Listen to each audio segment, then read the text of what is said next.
नमस्कार दोस्तों, मैं दीप बोगना स्वागत करता हूँ आपका अपने YouTube चैनल पे। इसका नाम है स्टडी इन दीप एम्पायर।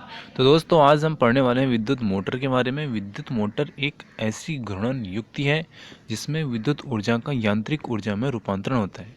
यानी विद्युत मोटर में क्या होता है, विद्युत ऊर्जा का यांत्रिक ऊर्जा में रूपांतरण होता है। ठीक है।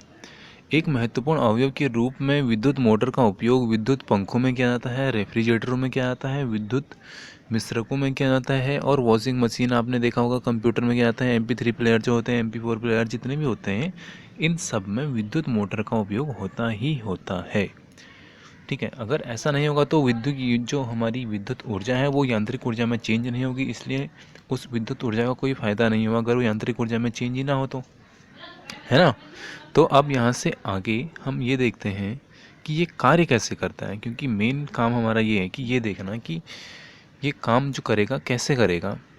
तो यहाँ पे एक डायग्राम दे रखा है, ये वाला सरल विद्युत मोटर है। इसका डायग्राम देखो आप। यहाँ पे विद्युत मोटर में विद्युत रोधी तार की एक आयताकार कुंडली लगा रखी है ABCD। ठीक है। ये वाला जो आयताकार कुंडली लगा रखी है, इसकी बात मैं कर रहा हूँ।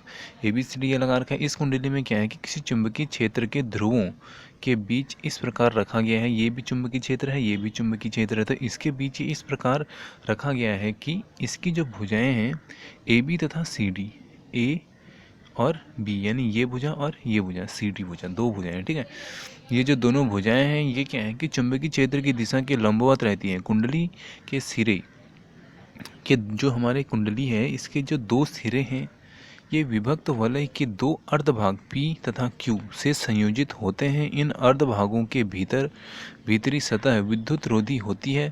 अभी ये जो PQ है, यानी ये वाला जो पार्ट है, यहाँ पे क्या है कि ये विद्युत रोधी बना रखा है, और जो इसका तथा क्या है कि धुरी से ये जोड़ रखी है हमने। ये तो हमने देख लिया कि यहाँ पे ये धुरी से जोड़ रखा है। ठीक है।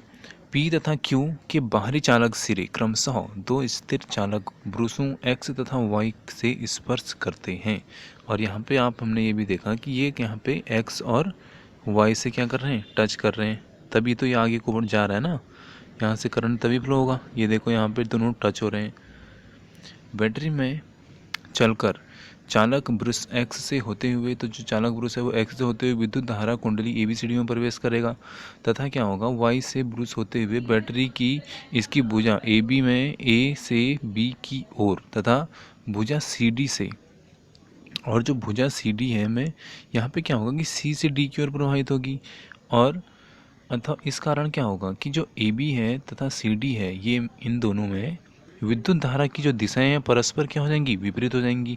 क्योंकि A से B की ओर जा रहा है और C से D की ओर जा रहा है, तो ये क्या हो जाएंगी, आपस में क्रॉसपॉन्ड, यानी क्या हो जाएंगी, विपरीत हो जाएंगी। चुंबकीय क्षेत्र में रखे विद्युत धारावाही चालक पर आरोपित बल की दिशा ज्ञात करने के लिए फ्लेमिंग के वाम हस्त का नियम, यहाँ पे क्या किया जाता है, फ्लेमिंग का वाम हस्त नियम का अनुप्रयुक्त करने पर हमको ये देखते हैं हम कि भुजा AB पर जो आरोपित बल है इसे अधोमुखी धकेलता है। ये क्या होगा, यानी इसे अधोमुखी मतलब आगे की ओर धकेलेगा। ठीक है। जबकि क्या होगा, भुजा CD पर आरोपित बल इसे ऊपरी मुखी धकेलता है, यानी ये क्या करेगा, इसको ऊपर की ओर धकेलेगा, और ये क्या करेगा, अधोमुखी धकेलेगा। इस प्रकार किसी अक्ष पर घूमने के लिए स्वतंत्र कुंडली तथा धुरी वामवृत्त घूर्णन कहते हैं। इसको क्या करते हैं, वामवृत्त घूर्णन करते हैं ये लोग। आधे घूर्णन में Q का संपर्क ब्रश X से होता है तथा P का संपर्क Y से होता है।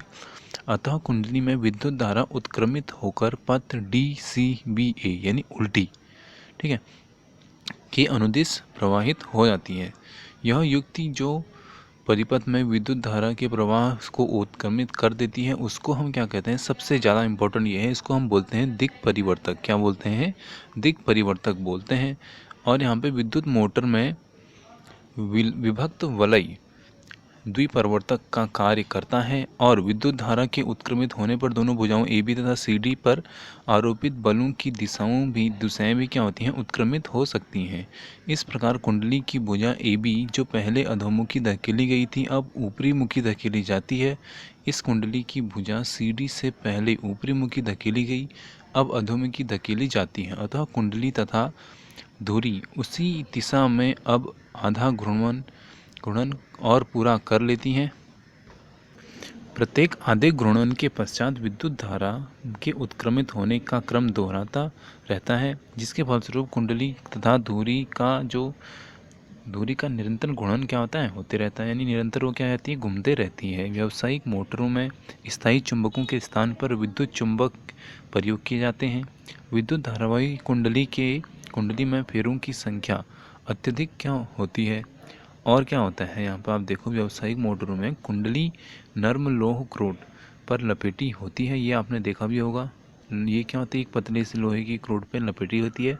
वह नर्म लोहे क्रोड जिस प्रकार कुंडली में लपेटा जाता है, यह कुंडली दो मिलकर अमोर्चर, क्या बोलते हैं इसको, आर्मेचर कहलाते हैं। इससे मोटर की शक्ति में क्या होती है, वृद्धि हो जाती है। ठीक है, मोटर की शक्ति में यहीं से वृद्धि होती है। अब अगली वीडियो में हम ये देखेंगे विद्युत चुंबकीय प्रेरण क्या होता है। ठीक है, आई होप आपको आज का लेक्चर पसंद आया होगा। मिलते हैं अगली वीडियो में, तब तक के लिए जय हिंद, जय भारत।